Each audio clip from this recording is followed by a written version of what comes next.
Some people don't lose their lives all at once. They lose them in a single room, while everyone else is still clapping. The ballroom of the Astoria Crown Hotel glittered like old money pretending not to show off. Crystal chandeliers hung above hundreds of guests dressed in black tuxedos and diamond-covered gowns, their laughter floating through the air beside the soft sound of a live string quartet playing near the marble staircase. Outside, rain tapped gently against the 30-foot windows overlooking Manhattan, but inside, everything felt warm, expensive, untouchable. And at the center of it all stood Damian Brooks with one hand resting proudly on the waist of his new bride, Claire Whitmore. If you looked quickly, you'd think they were perfect together. That was the illusion they wanted the world to buy. Claire smiled for cameras like she had practiced the moment her entire life. Blonde hair, designer dress stitched in Paris, a 7-carat diamond ring catching flashes from reporters standing near the stage. Damian looked exactly the same as he always did when he thought he had won. Calm, sharp, slightly smug. The kind of man who confused ambition with character. Personally, I've always believed there's something dangerous about people who only feel successful when someone else is beneath them. And Damian? He needed an audience for everything. To new beginnings, he announced, lifting his champagne glass while guests applauded around him. Claire leaned into him, smiling wider as cameras exploded in flashes of white light. Nobody watching would have guessed the woman he divorced less than a year ago had once built half the connections that made this night possible. Nobody mentioned Avery Sinclair anymore. That was intentional. Damian had spent months rewriting the story. According to social media, Claire was the woman who understood his future. Avery was barely a footnote now, just a quiet ex-wife who supposedly couldn't keep up with his growing world. The truth was uglier than that. Claire hadn't just stolen Avery's husband. She had been Avery's best friend for nearly 12 years. They shared birthdays together, holidays, late-night phone calls that lasted until 2 in the morning. Avery once helped Claire pay rent when she nearly got evicted from her apartment in Brooklyn. Funny how betrayal almost always arrives wearing the face you trust most. Near the back of the ballroom, whispers floated between tables as guests waited for the real entertainment of the night. Because Damian had done something cruel beneath all the polished luxury. He had invited Avery to the wedding. Not out of guilt, not out of respect. He wanted her to walk into this room alone so everyone could compare the women side by side. The old wife and the upgrade. Even Claire had laughed about it earlier while sipping champagne in the bridal suite upstairs. "Do you think she'll actually come?" she asked. Damian adjusted his cufflinks and smirked. She won't miss the chance to see what she lost. But around 9:17 p.m., just as dinner plates were being cleared and the orchestra softened into silence, the massive ballroom doors slowly opened. Conversations stopped one by one. Even the waiters turned their heads. Avery Sinclair stepped inside, wearing a sleek black gown that moved like liquid under the chandelier lights. No diamonds, no dramatic entrance, just elegance so effortless it made the entire room feel suddenly overdressed. Her expression stayed calm, unreadable, and somehow that was worse. Because she didn't look heartbroken. She didn't look jealous. She looked like someone arriving exactly where she intended to be. Damian's smile faded first. The room changed the second Avery Sinclair walked in. It was subtle at first. A pause in conversation here. A champagne glass lowering there. But within seconds, nearly everyone inside the ballroom was staring at the woman Damian Brooks had spent the last year pretending no longer mattered. Avery moved slowly across the marble floor, her black gown brushing softly against the ground as if she did not feel the weight of hundreds of eyes following her. She carried no purse, no dramatic jewelry, no bitterness on her face. And somehow that confidence unsettled people more than anger ever could. Claire's smile tightened almost immediately. "Why is she dressed like that?" she whispered under her breath, still forcing herself to pose for photographers near the stage. Damian did not answer right away. Because honestly, he could not stop looking at Avery either. There was something different about her tonight. Not prettier. Avery had always been beautiful in a quiet way people underestimated. But tonight she looked untouchable, like she had already survived something nobody else in that room knew about yet. And Damian hated that feeling. He hated not being able to read her. The truth was, there was a time when Avery Sinclair knew every version of him better than anyone. Before the penthouse, before the investors, before the luxury interviews and private clubs downtown.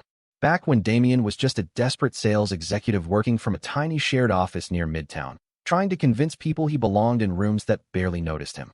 Avery was there before all of it. She was the one who taught him how to speak calmly in negotiations. The one who fixed his investor pitch before the meeting that changed his career. The one who quietly introduced him to people she somehow always knew through charity boards, alumni dinners, and old family connections she never bragged about. But Damien only saw the surface. He saw a woman who preferred bookstores over luxury lounges. A woman who wore simple dresses to networking events while other executives arrived with wives covered in diamonds and designer labels. Slowly, embarrassment replaced gratitude. Then Claire entered the picture. Claire Whitmore knew exactly how to flatter a man like Damien.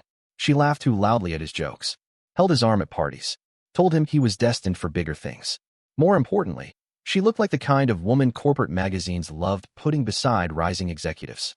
Blonde, glamorous, loud enough to command a room. The affair did not begin dramatically. Most betrayals do not. It started with rooftop cocktails after charity events. Then private lunches Damien lied about. Then weekends he suddenly claimed were business trips. Avery noticed the changes long before she said anything.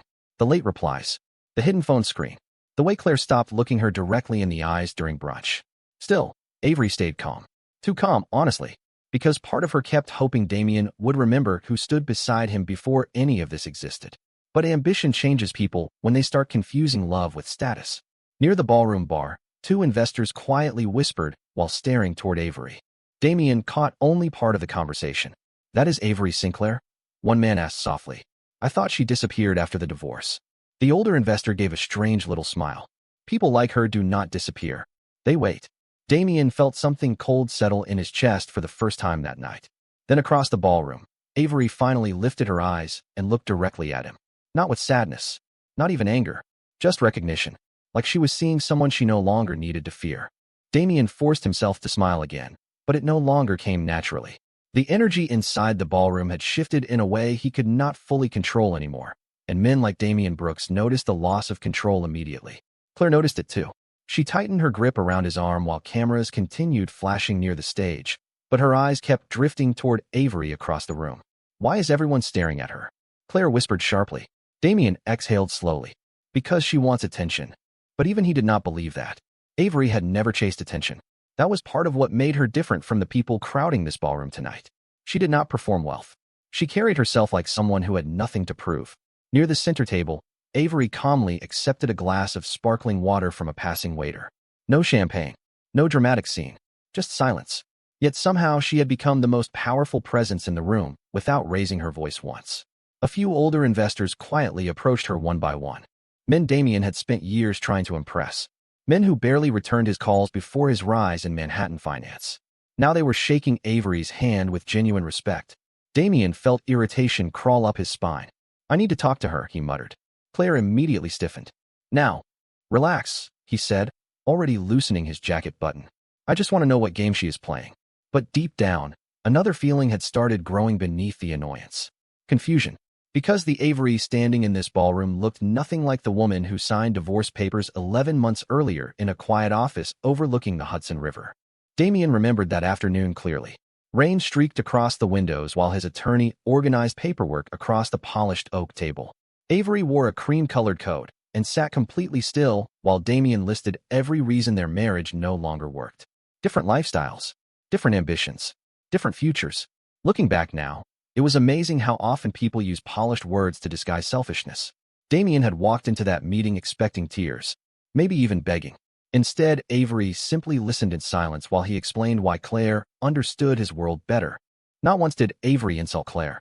Not once did she fight over the penthouse or the accounts or the business assets Damien insisted belonged to him now.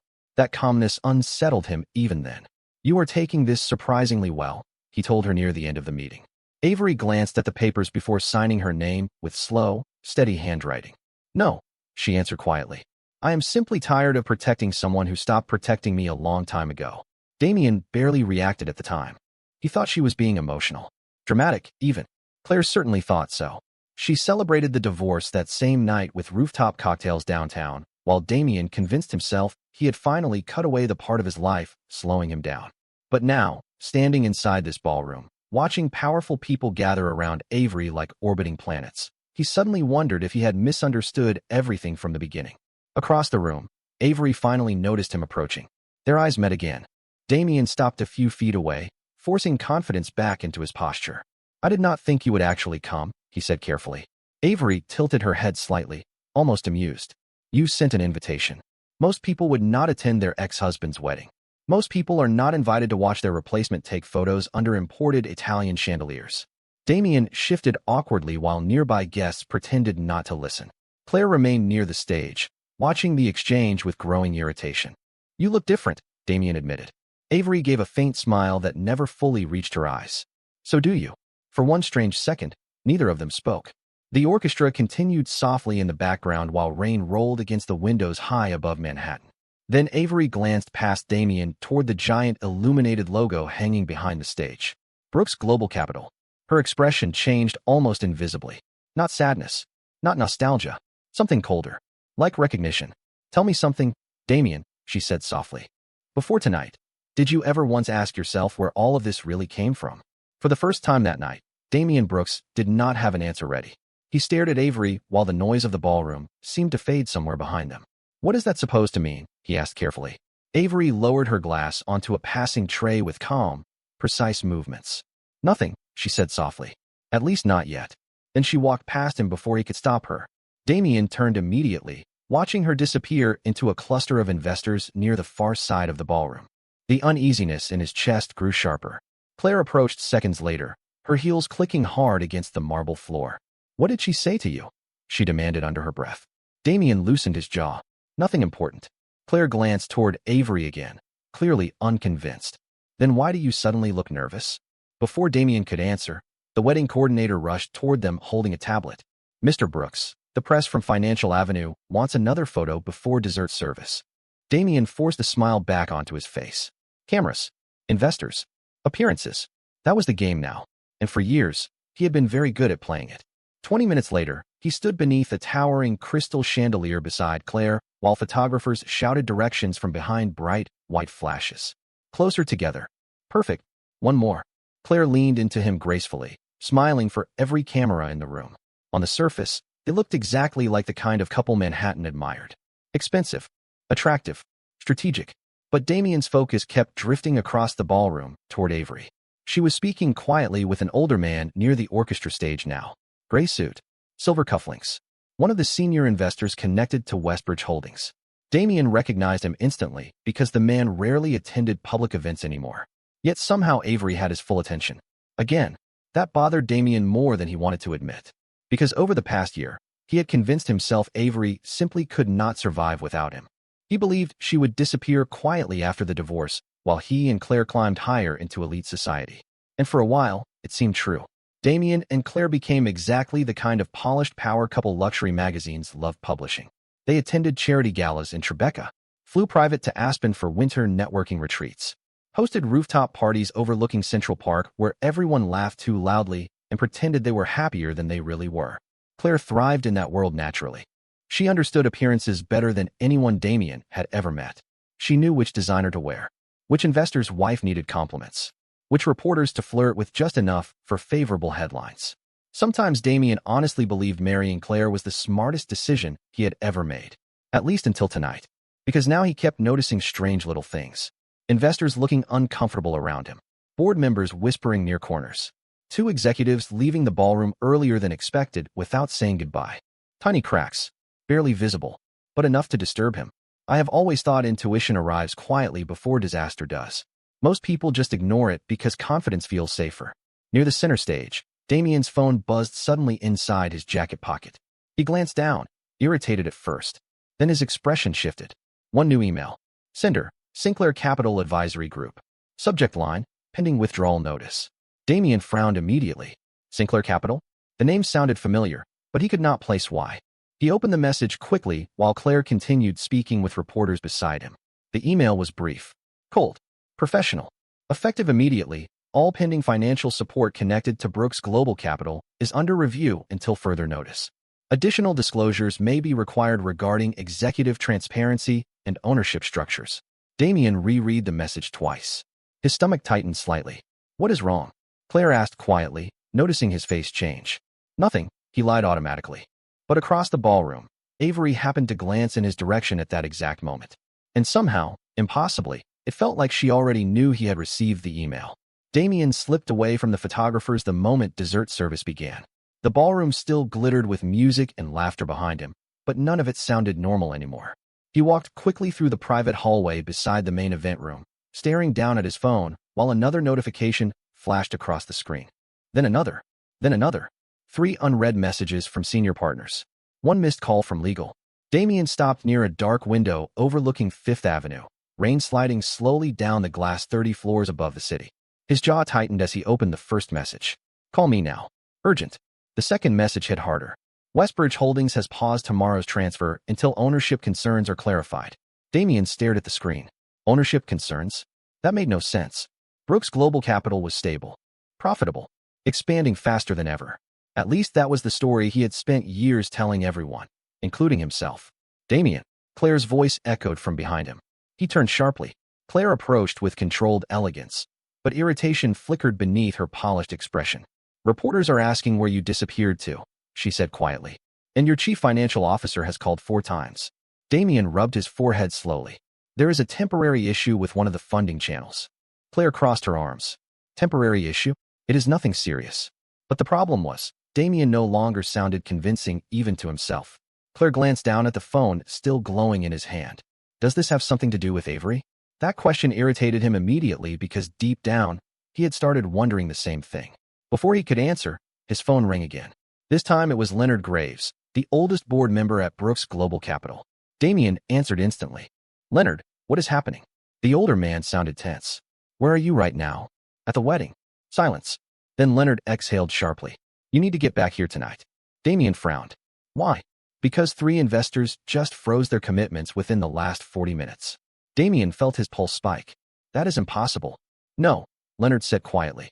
What is impossible is the timing. Claire's expression changed as she listened beside him. Who pulled out? Damien asked. Sinclair Capital was first. Then Halstead Equity followed them. Damien froze slightly at the name again. Sinclair. There it was.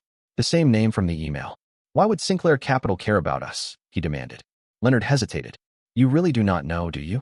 The line suddenly disconnected before Damien could answer. For several seconds, the hallway felt strangely cold despite the warmth of the hotel. Claire stared at him now, without smiling.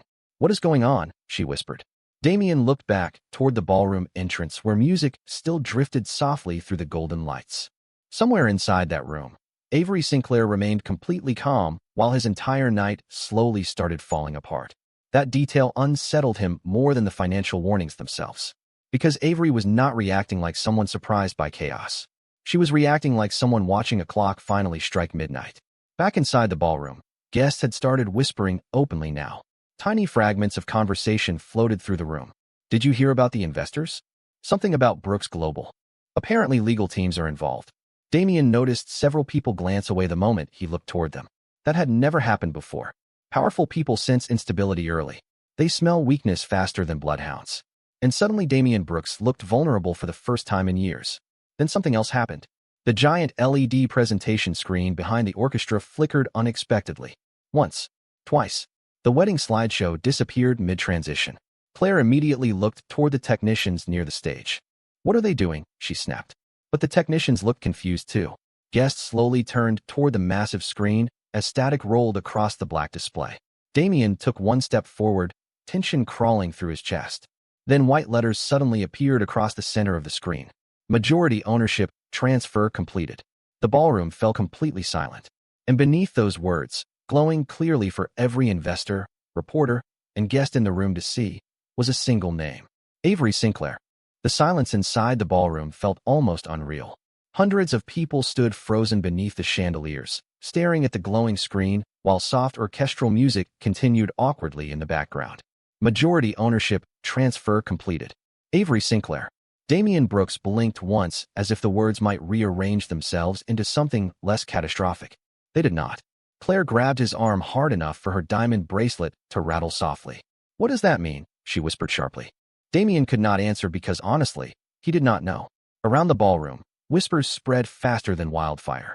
Reporters immediately reached for phones. Investors exchanged tense looks. A few guests quietly stepped farther away from Damien and Claire without even realizing they were doing it. That is the thing about power in rooms like this. The second people sense it shifting, loyalty shifts with it. Across the ballroom, Avery remained perfectly calm. She stood near the orchestra stage with one hand resting lightly against the back of a velvet chair, watching the room unravel around her without any visible satisfaction. No smirk, no dramatic speech. Somehow that composure frightened Damien more than anger ever could. Turn that screen off? Claire snapped toward the hotel staff. Now, technicians rushed toward the controls near the stage, but before anyone touched the system, a new slide appeared automatically. This time it was not text. It was a series of financial records, transfer documents, ownership percentages, corporate filings connected to Brooks Global Capital. Several investors near the front tables leaned closer immediately. One older executive actually removed his reading glasses from his pocket to study the details more carefully. Damien felt cold spread through his chest as realization finally began crawling into focus. Sinclair Capital was not some random investment firm. It was connected to Avery. Somehow, impossibly, she had been tied to the foundation of his company the entire time. No, he muttered quietly. That is not possible. But memories suddenly started returning in fragments he had ignored for years. Avery casually introducing him to influential people at charity dinners. Investors agreeing to meetings too easily. Bank approvals arriving faster than expected. Doors opening for him before he was important enough to deserve it. At the time, Damien told himself it was because he was talented, ambitious, destined for more. Looking back now, the truth felt humiliating. He had mistaken access for achievement. Near the ballroom entrance, a quiet wave of movement suddenly spread through the crowd. Conversations stopped again one by one as guests turned toward the doors. Then an older man entered slowly beneath the golden lights. Tall, silver-haired, dark-tailored coat despite the formal setting. The entire room shifted the moment he appeared. Some guests straightened immediately. Others lowered their voices almost instinctively. Even several billionaires near the front tables stepped aside respectfully. Damien stared at the man in confusion for half a second before recognition hit him like ice water. Victor Sinclair. The Victor Sinclair, founder of Sinclair Capital Holdings. One of the most private financial figures in the country. A man who almost never appeared publicly anymore. Claire's face drained of color beside him. Why is he here? She whispered. You waited long enough, he said quietly. Avery gave the faintest nod. Damien's heartbeat pounded unevenly now. Avery. His voice sounded smaller than he intended. She finally looked back at him. Calm, controlled, untouchable. You spent years trying to become part of a world you never understood, she said softly. The sad part is, you were already standing inside it. Damien felt the entire ballroom watching him now. Investors, reporters, board members, all of them suddenly seeing him differently. Not as the powerful executive who built an empire from nothing, but as the man who divorced the woman quietly holding the empire together the entire time. The atmosphere inside the ballroom no longer felt like a wedding. It felt like the exact moment a skyscraper realizes its foundation has cracked. Nobody touched their champagne anymore. Conversations dissolved into whispers sharp enough to cut through the soft violin music still playing awkwardly near the stage. Damien Brooks stood frozen beneath the chandeliers, while reporters quietly began typing into phones at lightning speed. Every few seconds, another notification vibrated across the room. Market updates, insider alerts, financial rumors spreading across Manhattan in real time. Claire was the first one to break completely. Say something, she hissed under her breath, gripping Damien's sleeve hard enough to wrinkle the fabric. Fix this. But Damien could barely hear her anymore. His eyes remained locked on Avery Sinclair standing beside Victor like she had belonged at the center of this world all along. Because suddenly, pieces of the past he ignored for years started rearranging themselves into something horrifyingly clear. Avery was never the quiet woman lucky to stand beside his success. She was the reason powerful people trusted him in the first place. The realization hit, like humiliation wrapped inside memory. Across the ballroom, one of Damien's board members hurried toward him looking visibly panicked. Damien, we have a serious issue, the man whispered urgently. 3 more investors are pulling out tonight. That is impossible, Damien snapped automatically. Contracts are already signed. Not anymore. The board member swallowed hard before lowering his voice further. There are concerns about disclosure violations connected to ownership influence. Claire stared between them. What does that even mean? Neither man answered because both of them already understood. Brooks Global Capital had built its credibility partly through hidden backing tied to Sinclair networks Damien never even knew existed. And now those networks were disappearing all at once. The ballroom doors opened again as 2 additional reporters rushed inside, carrying camera equipment. Damien noticed several guests quietly leaving through side exits already. Powerful people never stay near sinking ships longer than necessary. Then came the next disaster. Every phone inside the ballroom seemed to light up simultaneously. Claire grabbed hers first. Her face drained almost instantly. No, she whispered. Damien took the device from her hands. A financial news alert filled the screen. Internal emails leaked from Brooks Global Capital. Questions raised about executive conduct, and timeline of relationship with current spouse. Damien felt his stomach drop. More notifications followed immediately beneath it. Screenshots, private dinner receipts, photos of him and Claire together months before the divorce finalized. Rumors became evidence within minutes. Nearby guests started openly staring now. Not curious, judgmental. Claire stepped backward slightly, as if distance alone might protect her from the fallout beginning to spread through the room. "This cannot be happening," she whispered shakily. "They are making us look corrupt." Avery finally spoke again from across the ballroom, her voice calm enough to silence the noise around her without effort. "Nobody had to make anything look corrupt," she said softly. "People usually destroy themselves just fine once they stop believing consequences apply to them." Damien looked at her with disbelief burning behind his eyes. "You planned this?" For the first time all night, Avery actually looked disappointed. Not angry, just tired. "No, Damien," she answered quietly. "I simply stopped protecting you." That sentence landed harder than every financial document projected across the ballroom screens. Because deep down, Damien suddenly realized something terrifying. Avery could have destroyed him months ago if she wanted revenge badly enough. Instead, she walked away silently. She gave him chance after chance to recognize who she really was before tonight ever happened. But Damien had spent too many years believing power belonged only to loud people, to flashy people, to people like Claire. Now the entire illusion was collapsing in front of Manhattan's elite, while Avery barely raised her voice at all. Claire looked around desperately, finally understanding the room had turned against them completely. The same socialites who praised her an hour earlier now avoided eye contact. Investors moved away from their table. One reporter even lowered his camera when she tried speaking to him. She was no longer the glamorous bride of the evening. She was attached to failure now. And in circles like these, failure spreads faster than gossip. Claire slowly removed her hand from Damien's arm. "I cannot do this," she whispered. Damien turned toward her sharply. "Claire," but she was already stepping backward toward the ballroom exit, abandoning him beneath the lights while cameras continued flashing from every direction. And for the first time in years, Damien Brooks stood completely alone. By 3:40 a.m., the ballroom that once looked untouchable felt abandoned. Half-empty champagne glasses sat forgotten across linen-covered tables. The orchestra packed their instruments quietly without speaking much to anyone. Hotel staff moved carefully around clusters of reporters still waiting near the exits for statements Damien Brooks refused to give. Rain continued falling over Manhattan like the city itself was trying to wash the night away. Damien sat alone inside a private conference room on the 32nd floor of the hotel, tie loosened, phone still vibrating every few seconds across the glass table.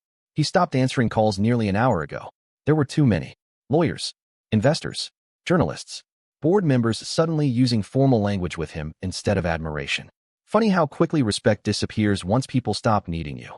Across from him, a television mounted silently on the wall displayed financial news coverage with captions racing beneath stock footage of Brooks' global capital headquarters downtown.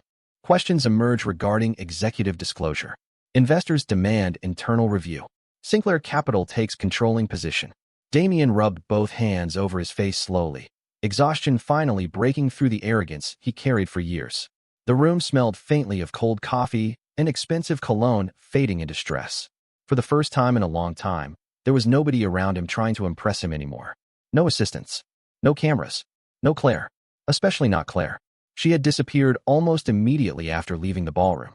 3 unanswered messages sat in Damien's phone now. The last one was only 4 words long. "I need space right now." He stared at the message longer than he should have, because deep down, he already understood what it really meant. Claire Whitmore loved status, not struggle. She loved luxury when it looked effortless. She loved powerful men while they remained powerful. But the second instability appeared, survival became more important than loyalty. Damien used to admire that quality in her. Tonight it felt hollow. Another email notification appeared suddenly across his screen. Effective immediately, your executive access credentials have been suspended pending board review. Damien laughed quietly under his breath. Not because anything was funny. Sometimes people laugh when reality finally becomes too humiliating to process normally. He tried opening the company access portal again anyway. Denied. The word stayed glowing coldly against the screen. Brooks Global Capital, the company carrying his own name, locked him out before sunrise. Damien leaned back heavily in a chair while memories started creeping in through the silence, whether he wanted them or not. Avery standing barefoot in their tiny kitchen years earlier, typing edits into his presentations at midnight while reheating leftover pasta because they could not afford takeout back then.